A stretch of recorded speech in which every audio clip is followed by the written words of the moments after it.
Hey, everybody. Before we get to this episode of the Family Movie Night podcast, where we're talking about Home Alone, I realized that we forgot to mention one of the most important aspects of this podcast, which is that we have a Facebook group for the parents at Community Christian. The whole reason we do this podcast is so that we can help support and encourage parents to raise their children to love Jesus and his way of life more than anything else.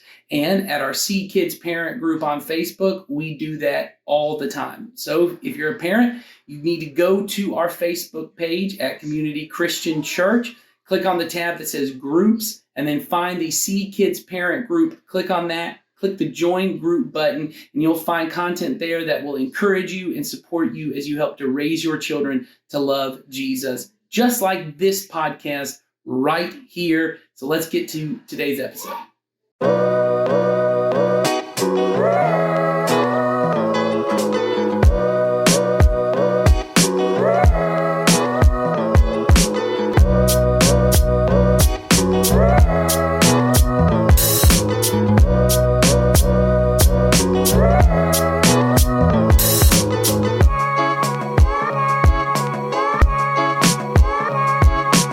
Well, welcome everybody to the second episode of the Family Movie Night podcast, where we want to help you have better conversations around the content that you consume.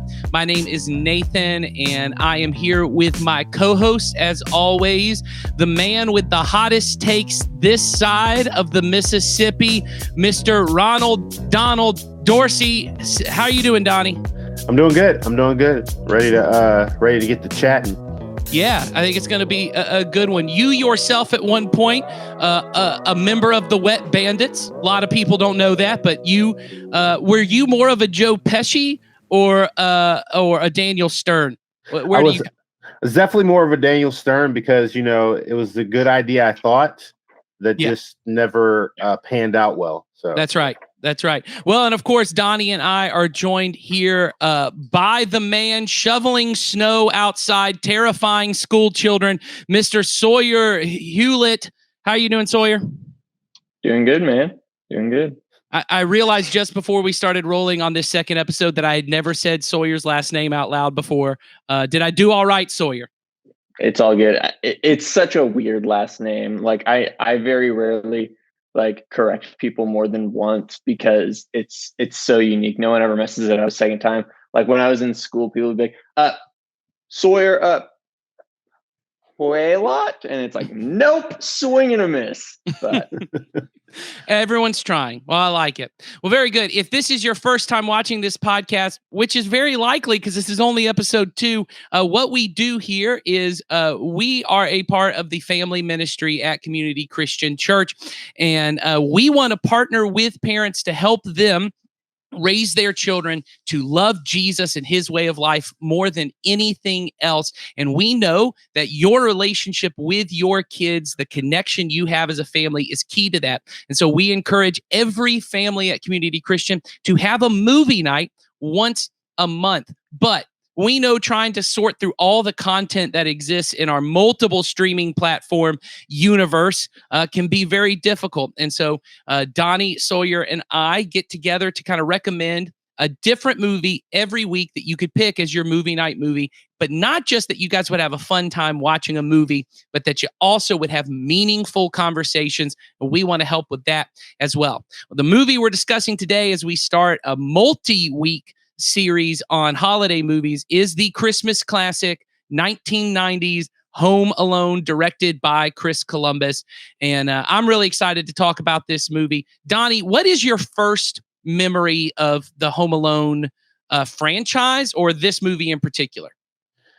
I think it's probably just the first thing I think of when I think of this movie, of course, is once Kevin's already alone and he does the whole hands on his face and the scream, because that's what I remember when I was growing up. It was the trademark moment in the movie. Yep.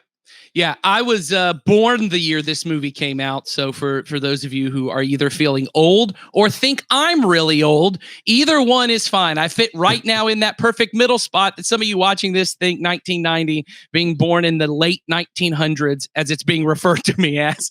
That makes me really old. Others of you are watching this and I sound like a baby to you, but that's okay because I'm not the youngest person on this podcast. Mr. Sawyer, what is your first memory of the Home Alone films? Yeah.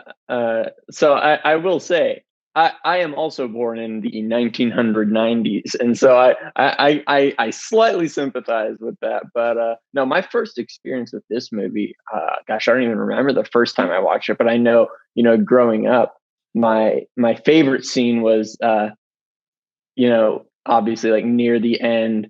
When he's trying to escape and he grabs the tarantula and puts it on Marv's face and stuff like that. As an adult, my favorite scene is directly after that when they freak out and it's on Joe Pesci's stomach and Marv is like, "Don't move," and it's this really hilarious moment of like suspension and tension that the movie like just builds up really well, and then he smashes him with a crowbar and totally misses the spider. It's a great moment that I love, but yeah.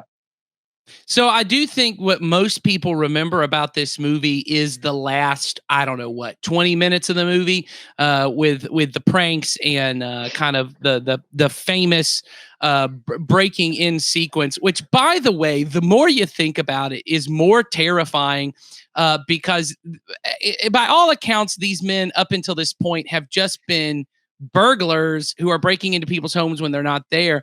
But then they are so infuriated by this child who we later find is what, like 7 or 8? He's not very old. I mean, he's a small child. So infuriated. They want to break into his home when he's there to what? Yeah. Murder him? What is the end goal here for these guys? I watching it as an adult with a child, I'm like, this is terrifying. I don't understand. But that's the section everybody remembers. Kevin defending his home. But really most of the movie leading up to that is a comedy of a different sort, a kid at home alone, kind of exploring what it is to be an adult, growing up, learning that whole thing. So upon rewatch, we all rewatched this movie coming into it. What really stood out to you? I mean, this movie is 31 years old.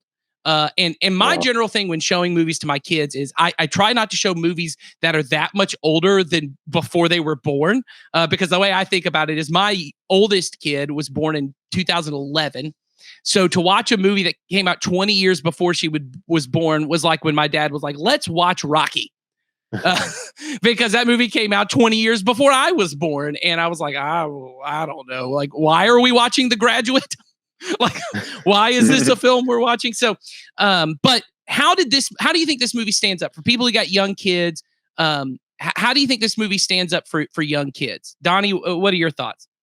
Honestly, I think that the movie stands up pretty well because it's still a lot of the same themes that you encounter, like as far as like with parenting. I mean, you have the kid that, thinks that if the parents aren't around, that more fun can ensue, when honestly, that's usually not the case.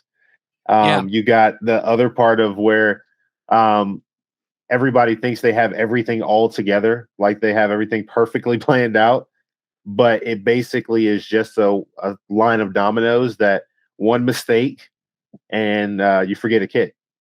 Yeah, I think the movie is incredibly sympathetic for every character. Like, if you're a little kid, so I watched this with my kids. This, by the way, is probably my children's favorite movie. I bet we've seen it 5 times in the last 2 years. Like, we just watch it again and again and again. And when I told them, hey, I got to watch this for this thing I'm filming for the church, they were like, yes! They were so excited to watch this movie.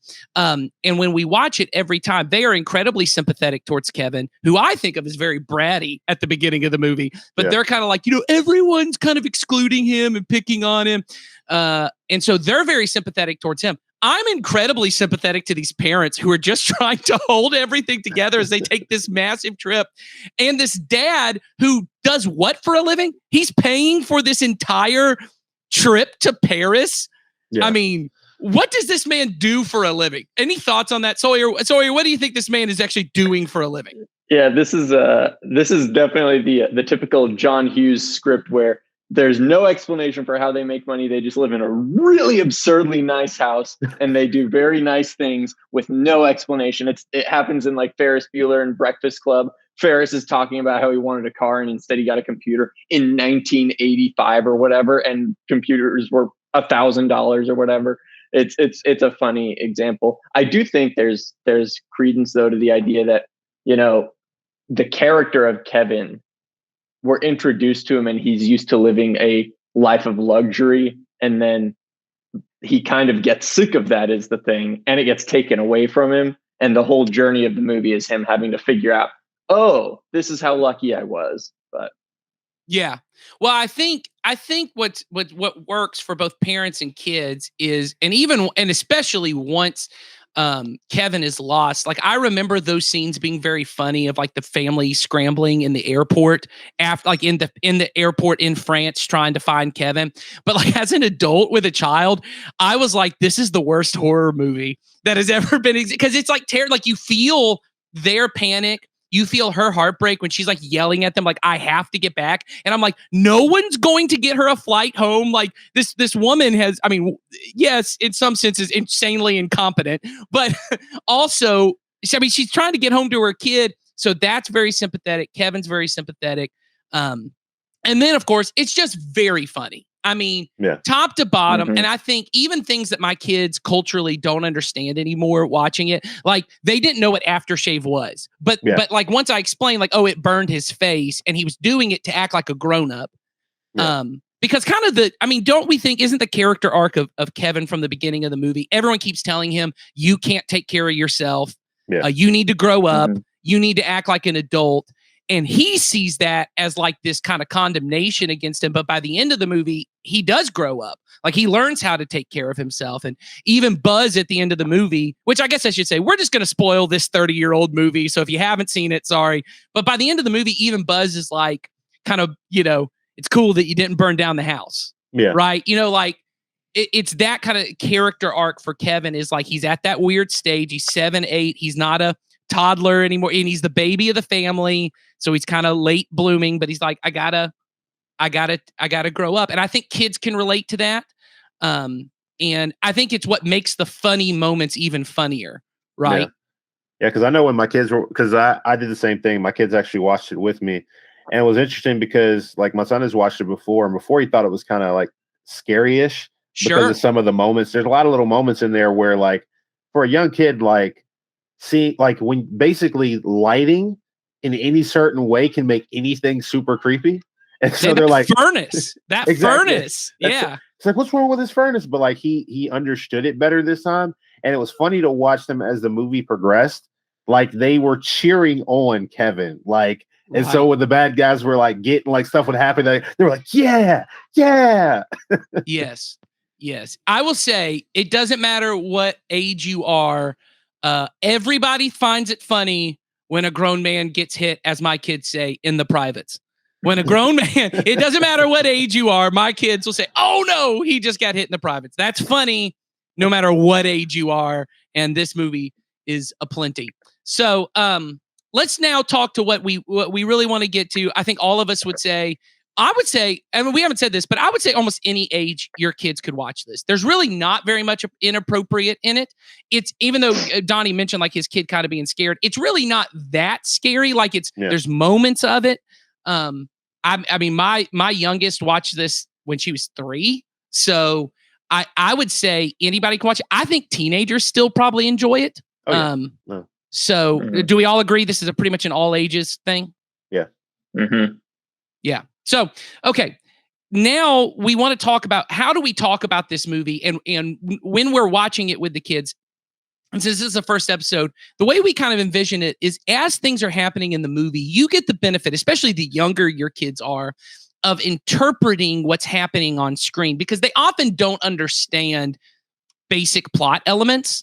Like they understand the emotions. That has been my experience. I don't know if you're in the same place, Donnie, that my kids understand emotionally and intuitively, like the stakes, like this person's scared, this person's mad, but they don't often understand the why behind it. Does that work? Yeah, because I don't think they understand how to, like, they understand what's going on, but they don't understand how to explain it. Like, they couldn't transcribe it into like a conversation and be like, hey, this is because such and such is happening. They just know that there's some dynamics that are happening that are causing them to feel like connected to the movie. And I think as parents, I spend a lot of my time in a movie, which is, I think, often is why parents sometimes get frustrated trying to watch a movie with their kids, because you spend a lot of the movie just explaining what's happening. Yeah. But we get a chance as parents to not just explain the plot mechanics of what is happening. Like my kids couldn't understand, why can't she just get on a plane and get back home? And I had to explain, well, peak demand, and this is how things worked in a pre-COVID time, that there weren't a lot of seats on planes, and you had to get back and explaining that. But explaining deeper things of, here's what I want you to think about when you watch this movie. Well, that's really key. And so the first thing we kind of thought about when we thought about this is, I think the number one thing, and Donnie was the one who brought this up. So Donnie, I want you to spend a little time talking about it.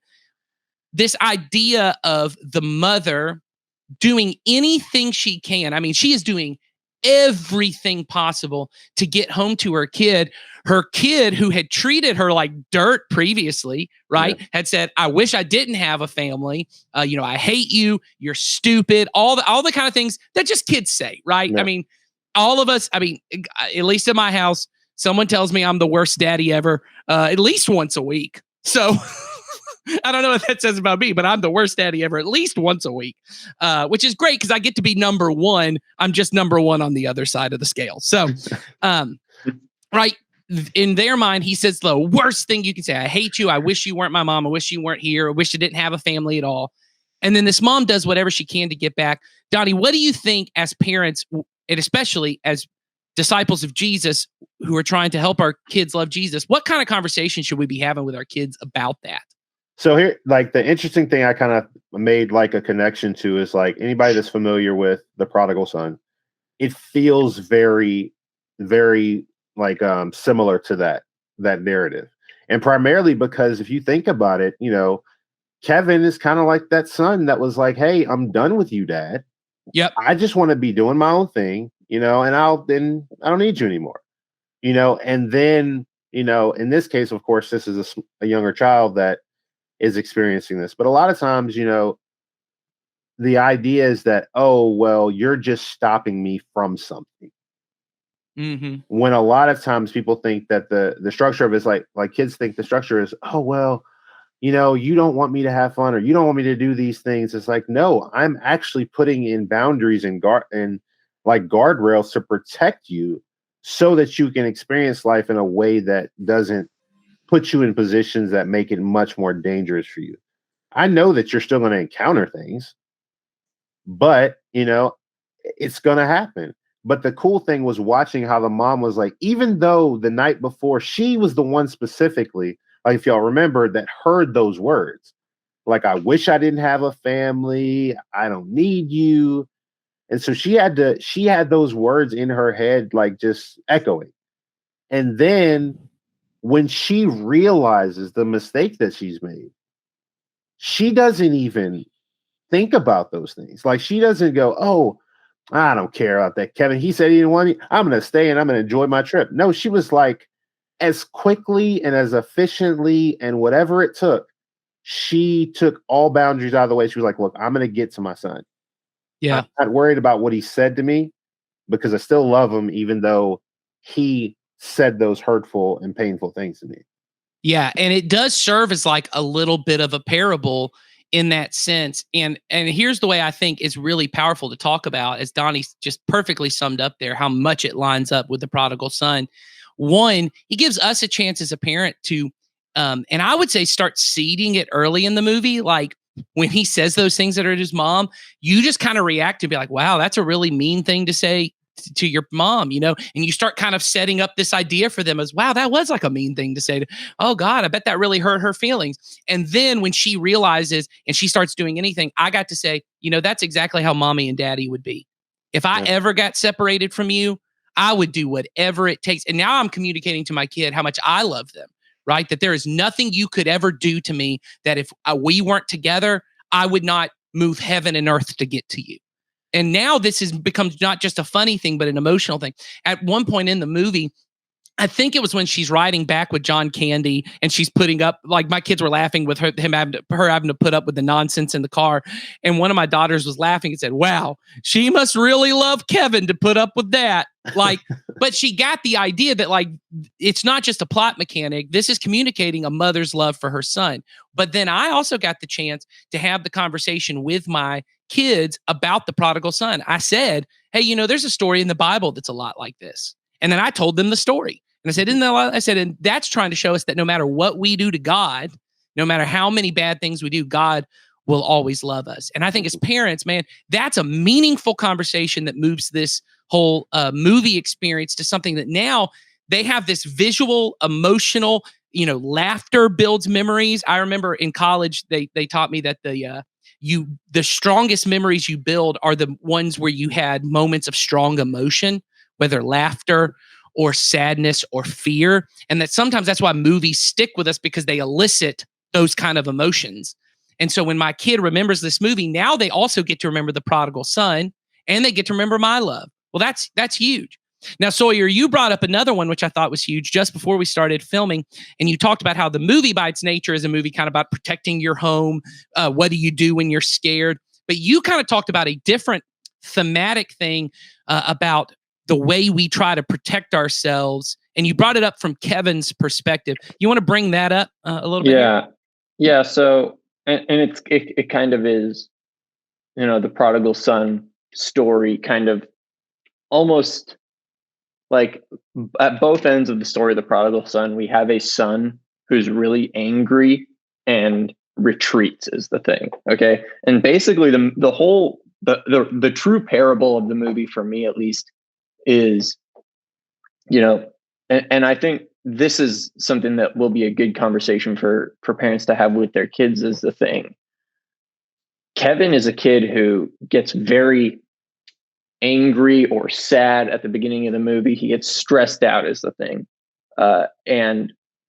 And what he does then is he retreats. Okay. That night he sleeps in the attic opposed to his bedroom. Now that's because his mom is like, okay, well, if you're going to be bad, then you're going to sleep in the attic and stuff. So he retreats. He falls back. He avoids the people that love him is the thing. And basically the moral of this story, as far as I can tell, is no, when, like, the people who love you are worth pursuing when you're at your lowest is the thing. So, and that's what makes, for me, especially, like the final scene when his mom comes in and then the rest of his family joins him, that like Kevin is elated in that moment is the thing. Kevin actually, like the night before, like he made his Christmas wish that his family would come home, which is like the complete opposite of where he was at the very beginning of the movie. Is the thing. He longs for the people that love him now, because he's realized how much he loves them. So that's kind of what I got. Well, and I think that's huge and you see it even, to me, even more clearly in the movie, in this foil character of the old man who is estranged from his son, right? And I think there's other themes with that man, but I think right at the end, it's this theme about reconciliation, really, of things happen. Like Kevin kind of sees what you're talking about of, I felt mistreated, as we all do in families. At some point, someone disrespects me, someone offends me. Even at a young age with kids, my girls are 5 to 9, about to be 10. And I remember reading that from the ages of, I think, 6 to like 11, siblings argue with each other once every 90 seconds or something like that, which I got 4 kids in my home, so someone's always arguing. And the idea that my feelings could get hurt, or that I could be disrespected, or someone could even just wrong me, do something that's just wrong. And I may want to retreat from the relationship to be able to say to our kids, and this movie does a good job of showing the extreme of that. This old man that now in the last years of his life can't even see his grandchildren, can't be with his son because of a fight they had, and neither one is willing to say they're sorry. And Kevin learns his lesson in that moment just before he decides to go defend his home. For those of you who are not kind of narrative people, don't think that's the moment when the character learns their lesson. They usually don't learn their lesson in the final act where all the thing culminates.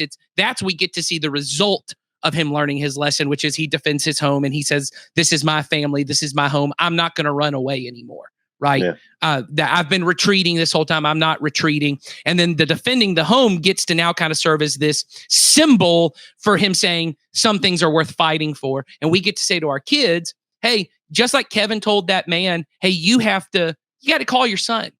You got to give it a shot. And then I got to say to my kids, hey, if we ever fight and if you ever hurt my feelings or I ever hurt your feelings, I hope we love each other enough that we don't give up on each other. That we always forgive each other, that I will always call you. And then I get to say, and no matter how mad you are at me, I will always call you. I will always pursue you. I never give up on you. And so as parents, that's a huge conversation we get to have with our kids, even from a young age, because sometimes it's hard to see as a parent, when they're so young and they're so sweet, like I can't imagine ever being mad at them. And then they start getting older and you don't just imagine being mad at them. You experience it. Donnie, am I off base on that? I mean, do you know, have you ever experienced that of being like, oh, I could see this argument blowing up? Yeah. I mean, cause like any argument, like with enough, like just minimal premise can turn into the most obscure and overblown like argument in moments, just because of a misinterpretation, a miscommunication, or just the person's feeling at that moment. Because there are things that trigger me in moments, but would not trigger me any other time. Yeah, and I think often what happens is, and I love that in the movie they don't tell us what the argument was about, because what we all know is 5 years later, you don't even remember what the actual argument was about. You just remember that we all said things we didn't mean and we couldn't move forward. And so to be able to say to kids like, hey, I want, as a family, let's be a people who always come back together. And then once again, as disciples of Jesus, we get the chance to say, even though we were the ones that wronged God and we hurt him, we disrespected him, we offended him, he's the one who made the move. He made the phone call to reconcile things with us, that there's never anything we can do that's too far. So I think that's huge. One other thing that I want us to talk about here thematically in the movie is this idea that is not making judgments about people. And I think this is huge in the movie, particularly with that older man character, right? That there's this guy, he's shoveling snow. There's all these rumors about him, right? He's this serial killer and he killed his family or all that kind of, and the snow shovel was his weapon of choice, and there's all those kind of characters in real life, right? People that you've heard things about, people you've seen things about, kids understand that concept. He gets built up as this villain that Kevin is terrified of. And in fact, if Kevin had just gone to him earlier in the movie and talked to him, a lot of things could have been solved. Right? Like here's a trusted adult, but he makes these assumptions about him. And then it's when he's in the church towards the end of the movie where he has this conversation and he finds out, oh, this guy's the hero. And then actually at the end of the movie, he is the hero. Yeah. Right? He's the one who saves Kevin in the most dire moment when all of Kevin's plans fail and Kevin's he does need an adult in his life. Like, this isn't a movie that teaches kids like you can survive on your own. You just get enough tar and some kind of flamethrower, then you'll be fine. Like, it's a movie that says, no, you still need an adult in your life. But I got to have the chance with it. Hey, this is why we shouldn't just believe everything we hear about people. Does any of that resonate with you guys when you watch the movie? Yeah, I think, and especially, I think the movie kind of is trying to communicate that more so than There's things that you don't know about people. It to me has always been more so Kevin has heard things about this old man that he doesn't know to be true. And then this old man proves to not just be not a serial killer, but someone who is a protector is the thing. And so we can kind of tell kids, hey, there are people that you might not like that have your best interest. There are definitely people that you don't like that don't like you as well. But there are people that you don't like or that you might not know very well that love you is the thing. And I think this is a great opportunity for you to have a conversation with your kids about Jesus is the thing. Because in a, kids struggle to understand the concept of having a relationship with Jesus is the thing. They're like, you can't see or hear Jesus. You don't feel Jesus. Like, I don't get what you mean. Okay, this is a great opportunity for you to have a conversation, I think, because this old man is so foreign and so abstract to Kevin. He's like, he only ever interacts with him through a window. Okay. And then the first time that he actually interacts with him, he's extremely kind. And so I think that's what I took away from their relationship with the old man, at least. Okay. Because I thought of something when we were talking about like the perceptions, like with the old man, but there were some throughout this, like I was thinking about this as throughout the story, if you're watching it, there are a lot of perception moves that they try to show you of how people quickly make observations and decide a narrative. Because if you look at it, like you've got, these bandits that come in, they're like, oh, well, this is what this is. And they underestimate this child of like their abilities.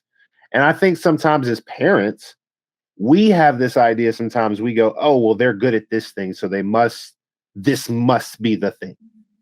But sometimes it's not. Sometimes it's the idea that those things come about when they have an opportunity to, grow. And now I'm not saying, they need to be home alone to figure out these situations, That's obviously these dang millennials not leaving their kids home alone for weeks at a time. That's how my mama did it. But like, and there's also like, there's perceptions throughout the whole thing. Like every person you come across, there's different thoughts. Like, with the older brother, he's like, oh, well, you don't know you don't know anything. But it's like, a lot of times I think talking with children is like a good conversation to have with them would be like, hey, don't feel like just because other people say things that you may feel like are not capable of, that doesn't mean that you're not. That just may be their perception, and it doesn't mean that it's not possible. You have special abilities and talents that were given to you by God that may stand out amongst other things. And like I said, I'm not saying you have to be home alone in order for these things to be accomplished, but a lot of times, kids are seeing things and they're like, oh, well, such and such can do this. Yeah. And such can do this, but I can't. Well, maybe that may not be the talent that you were given. Maybe there's something else that your talents are going to be later used for. I think that's huge, Donnie, what you said. And I hadn't even made those connections until we're talking about it right now. But, the assumptions don't just go from Kevin to the older man. But you're right. The wet bandits assume something about Kevin. Kevin assumes something about his family, that they're just jerks, right? He keeps using that term all the time. They're jerks. They don't really care about me. As Sawyer said, they don't really have my best interest in heart. Right. And I was thinking when you were talking, Sawyer, that often is kids' approach to their parents, but also to like their teachers. And like people we want them to kind of let them build into them. Is anyone who tells me something I don't want to hear is someone who doesn't have my best interest at heart. But like sometimes that's what we have to hear. Like the mom wasn't wrong when she was like, you need to grow up. Yeah. Like he did need to grow up. And as Donnie said, it wasn't by staying at home, but like those kind of things. Kevin makes assumptions about them. People make assumptions about Kevin. And the movie is really about reconciling these kind of relationships, and that when I care more about a person than I do about what they do for me or what I assume about them, or what they've even done to me in the past, and I care more, and I'm willing to take those steps and get to know a person. Well, I think those are huge themes that we want to talk about. There's probably a lot more. And, I want to say at the end of every episode, I think you maybe even heard it when we were all talking, the beauty of art, the beauty of film is that all of us get something different from it. And so this is not to say that you have to talk to your kids about the things that Donnie and Sawyer and I have said. It's that you bring your personality to the movie. Like Sawyer got things out of it that I didn't get out of it. Donnie got things out of it that I didn't get out of it.